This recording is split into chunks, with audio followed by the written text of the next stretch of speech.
घर के दरवाजे पर जैसे ही अंगद और वृंदा ने एक साथ कदम रखा, सबकी आंखें उन पर टिक गईं। हर किसी के चेहरे पर हैरानी, गुस्सा और अविश्वास था। किसी ने भी नहीं सोचा था कि अंगद ऐसा फैसला ले लेगा। मंडप से लौटते हुए दोनों के चेहरों पर एक अजीब सी शांति थी, मानो उन्होंने किसी लंबी जंग को जीत लिया हो। लेकिन इस जीत के पीछे कितनी पीड़ा, कितनी उलझनें और कितनी परछाइयां थीं, यह शायद सिर्फ वे दोनों ही जानते थे। अंगद ने जब सबके सामने वृंदा का हाथ थामा था, तब भी कमरे में सन्नाटा छा गया था। और अब जब वह उसे अपनी पत्नी बनाकर घर लौटा था, तो जैसे पूरा माहौल थम गया था। मालती देवी के हाथ से थाली गिर गई, सुभाष के चेहरे का रंग उड़ गया और बाकी सब सदस्य बस उन्हें देखे जा रहे थे। शुरुआत तो उसी पल हुई थी जब परी ने अचानक वृंदा को थप्पड़ मारने के लिए हाथ उठाया था, लेकिन अंगद ने झट से उसका हाथ पकड़ लिया। उस पल उसकी आंखों में जो आग थी, उसे देखकर सब हैरान रह गए। उसने परी से कहा, अब कोई मेरी पत्नी का अपमान नहीं करेगा। यह सुनकर वहां मौजूद सब लोग सन्न रह गए थे, क्योंकि किसी ने यह उम्मीद नहीं की थी कि अंगद इस तरह वृंदा के पक्ष में खड़ा होगा। अब तक जो उसके खिलाफ बोलता था, वही आज उसकी ढाल बन गया था। परी की आंखों में हैरानी थी और वृंदा की आंखों में आंसू, लेकिन इस बार वह आंसू दुख के नहीं, राहत के थे। फिर अंगद ने बिना किसी को कुछ कहे मंदिर जाकर जल लेकर आया। सब लोग समझ ही नहीं पाए कि वह करने क्या जा रहा है। और फिर सबके सामने उसने वृंदा की मांग में जल से सिंदूर भरा और कहा, अब से यह मेरी पत्नी है और मैं इसका जीवन साथी। यह सुनते ही पूरे घर में खलबली मच गई। किसी ने विरोध किया, किसी ने सवाल उठाए, लेकिन अंगद अब अपने फैसले पर अडिग था। वह बोला, बहुत हो गया दूसरों के लिए जीना, अब मैं अपने दिल की सुनूंगा। वहीं वृंदा के मन में इस वक्त तूफान चल रहा था।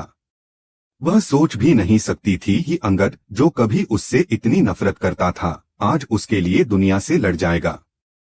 उसे वह दिन याद आ गए जब अंगद ने उसे गलत समझा था, जब उसने उसे अपमानित किया था।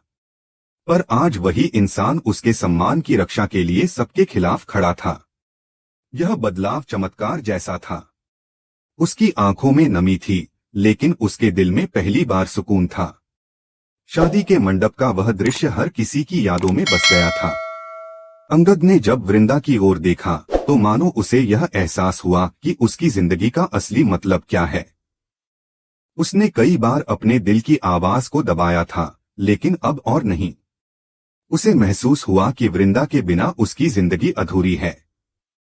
उसने धीरे से कहा था, मुझे माफ कर दो वृंदा, मैंने तुम्हें बहुत दर्द दिया, लेकिन अब मैं तुम्हारे बिना रह नहीं सकता। वृंदा ने उसकी आंखों में देखा और कहा, मुझे भी नहीं पता कब तुमसे प्यार हो गया अंगद, लेकिन अब मैं भी तुम्हारे बिना नहीं रह सकती। उस क्षण दोनों के बीच जो खामोशी थी, वह हजारों शब्दों से ज्यादा गहरी थी। जब दोनों एक दूसरे का हाथ थामे खड़े थे, तो ऐसा लग रहा था मानो सारी नफरत, सारे गलतफहमियां पीछे छूट गई हों। उस पल सिर्फ प्यार था, सच्चा और गहरा प्यार। उन्होंने एक दूसरे से वादा किया कि चाहे कुछ भी हो जाए, अब कोई ताकत उन्हें जुदा नहीं कर पाएगी। मंदिर की घंटियों की आवाज, हवा में उड़ता हुआ फूलों का चूरा और दोनों की आंखों में झलकती चमक, सब कुछ उस पल को अमर बना रहा था। लेकिन घर लौटने के बाद हकीकत का सामना करना बाकी था। मालती देवी, जो अंगद की शादी किसी और से करवाने की तैयारी में थी, पूरी तरह टूट गई। उसने कांपती आवाज में कहा, अंगद, तूने यह क्या कर दिया?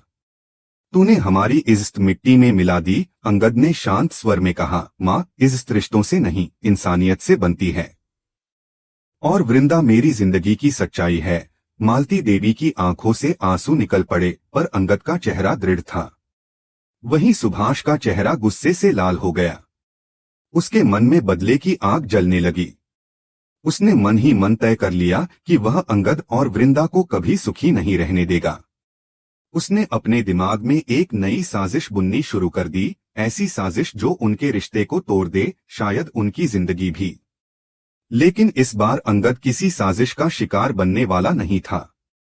अब वह पुराना भोला अंगद नहीं रहा।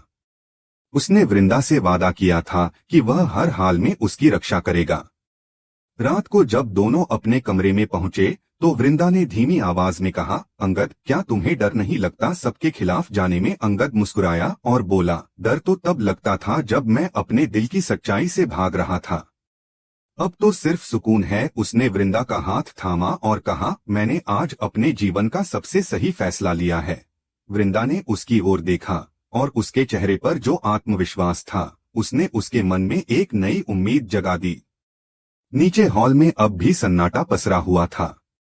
कोई कुछ बोलने की हिम्मत नहीं जुटा पा रहा था। हर किसी के मन में बस यही सवाल था कि अब आगे क्या होगा। क्या यह शादी परिवार को तोड़ देगी या फिर एक नई शुरुआत बनेगी? लेकिन जो भी हो, एक बात तय थी, अब कहानी ने ऐसा मोड़ ले लिया था जहां प्यार, नफरत, बदला और रिश्तों की असली परख शुरू होने वाली थी। उस रात की चांदनी में अंगद और वृंदा की परछाइयां एक दूसरे में खो गईं। जैसे किस्मत ने आखिरकार उन्हें वहीं ला खड़ा किया था जहां से उन्हें शुरू होना था। दोनों ने एक दूसरे की आंखों में देखा और बिना कुछ कहे समझ गए कि यह सफर आसान नहीं होगा, पर अब वे अकेले नहीं हैं। उनके बीच जो रिश्ता बना था वह अब सिर्फ नाम का नहीं बल्कि आत्मा का बंधन था, अटूट, सच्चा और हमेशा के लिए। अंगद और वृंदा के घर में कदम रखते ही जो सन्नाटा छाया था उसे तोड़ने वाली परी थी। उसका गुस्सा मानो सातवें आसमान पर था। उसके चेहरे पर तिलमिलाहट साफ झलक रही थी, आंखों में आग और होठों पर कंपी। वह इस सच्चाई को किसी भी कीमत पर स्वीकार नहीं कर पा रही थी कि वृंदा जैसी लड़की अब इस घर की बहू बन चुकी है। जिस लड़की को वह हमेशा ताने देती आई थी, आज वही उसकी भाभी बन गई थी। यह बात उसके अहंकार को चुभ रही थी। सब लोग अभी भी शांत थे, लेकिन परी का धैर्य अब जवाब देने वाला था। उसने गुस्से में कहा, यह सब नाटक है। अंगद ने यह शादी किसी जिद में की है। यह लड़की इस घर की लायक नहीं है। वह बेकाबू होकर वृंदा की तरफ बढ़ी और उसके गाल पर थप्पड़ मारने के लिए हाथ उठाया। लेकिन जैसे ही उसका हाथ हवा में उठा, उसी क्षण अंगद ने तेजी से आगे बढ़कर उसका हाथ पकड़ लिया। कमरे में एक झटके जैसा माहौल बन गया। सबके मुंह खुले के खुले रह गए। परी ने सोचा था कि अंगद शायद उसे रोकने की कोशिश करेगा, लेकिन इस तरह उसकी कलाई पकड़ लेगा, यह उसने कभी नहीं सोचा था। अंगद का चेहरा गुस्से से तप रहा था। उसकी आंखों में एक ऐसी सख्ती थी जो किसी ने पहले कभी नहीं देखी थी। अंगद ने ठंडे लेकिन सख्त लहजे में कहा, परी, अपनी हद में रहो। यह मेरी पत्नी है और अब तुम्हारी भाभी भी। अपनी लिमिट मत भूलो। उसकी आवाज में ऐसा वजन था कि पूरे हॉल में गूंज उठी। वहां मौजूद हर व्यक्ति कुछ सेकंड के लिए जमसा गया। वृंदा, जो अब तक चुपचाप खड़ी थी, उसकी आंखों में आश्चर्य और भावनाओं का सैलाब उमड़ पड़ा। उसे यकीन ही नहीं हो रहा था कि वही अंगद जिसने कभी उस पर शक किया था, आज उसी के सम्मान की रक्षा के लिए पूरे घर के सामने खड़ा हो गया है। परी का चेहरा लाल पड़ गया। उसके होंठ कांप रहे थे, लेकिन अब वह बोल नहीं पा रही थी। उसका गुस्सा धीरे धीरे शर्म और असहायता में बदल गया। उसने झटके से अपना हाथ छुड़ाया और पीछे हट गई। घर के बाकी सदस्य अब भी हैरान थे। मेहर, जो अब तक खामोश था, आगे बढ़ा और अंगद के पास जाकर बोला, तू यह सब क्या कर रहा है? सबकी बेइज्जती कर दी तूने। लेकिन अंगद इस बार झुका नहीं। उसने दृढ़ स्वर में कहा, मैंने कुछ गलत नहीं किया। मैंने बस अपने प्यार की, अपनी पत्नी की इज्जत बचाई है। मेहर ने गुस्से में तिलमिलाकर जवाब दिया, तो अब तू हमें सिखाएगा इज्जत का मतलब? तूने हमारी पीठ पर छुरा घोंपा है अंगद। तूने हमारे परिवार की मर्यादा मिट्टी में मिला दी। और इतना कहकर उसने गुस्से में अपना रिश्ता तोड़ने का ऐलान कर दिया। अब से मेरा इस घर और तुम लोगों से कोई नाता नहीं रहा। मेहर चिल्लाया और गुस्से में वहां से चला गया।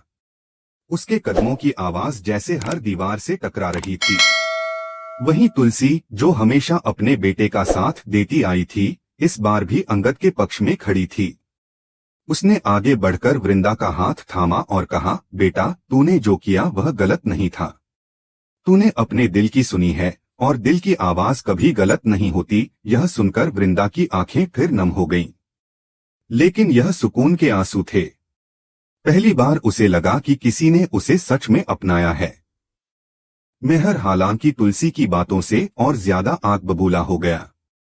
उसने उल्टा अपनी मां पर ही इल्जाम लगाते हुए कहा, यही सब तुम्हारा किया धरा है।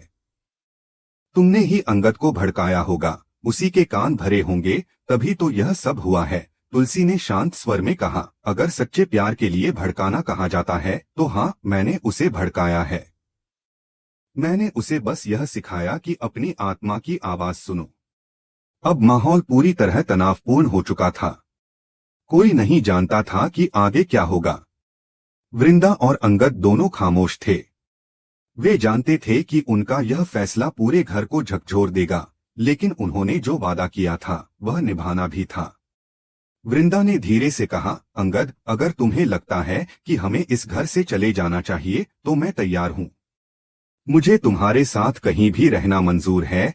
अंगद ने उसकी आंखों में देखकर कहा, नहीं वृंदा, हम भागने वालों में से नहीं हैं।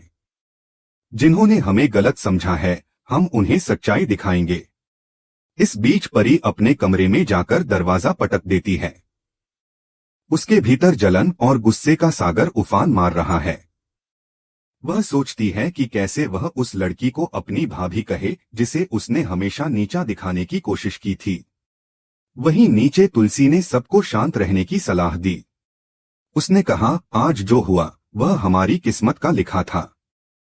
अंगद ने जो किया वह किसी की हार नहीं, एक नई शुरुआत है। अब सवाल यह था कि क्या यह शुरुआत खुशी की होगी या दुख की। क्या वृंदा और अंगद इस घर में रह पाएंगे या हालात उन्हें मजबूर कर देंगे कि वे कहीं और जाकर अपनी जिंदगी बसाएं। आने वाले समय में यही देखना दिलचस्प होगा कि वे इस रिश्ते की डोर को कैसे संभालते हैं। परी और मेहर का गुस्सा कब तक टिकेगा और क्या वे कभी अंगद और वृंदा को स्वीकार कर पाएंगे। जैसे जैसे रात ढलती गई, सब अपने अपने कमरों में चले गए, लेकिन किसी की आंखों में नींद नहीं थी।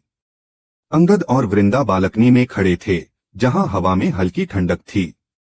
वृंदा ने धीरे से कहा, तुम्हारे लिए आज बहुत मुश्किल दिन था। अंगद मुस्कुराया, मुश्किल तो था, पर सुकून भी मिला। मैंने आज जो किया वह अपने दिल से किया। वृंदा ने उसका हाथ थामा और बोली, तो चलो, अब जो भी होगा साथ में झेलेंगे। अगले दिन से शुरू होगा उनके रिश्ते की असली परीक्षा, परिवार की तकरार, साजिशें और प्यार की मजबूती की परख। लेकिन एक बात साफ थी, अंगद और वृंदा की शादी अब सिर्फ एक रिश्ते की नहीं, बल्कि दो आत्माओं की जंग थी दुनिया के खिलाफ। और इस सफर में चाहे कितनी भी मुश्किलें आएं, अब वे दोनों अकेले नहीं थे।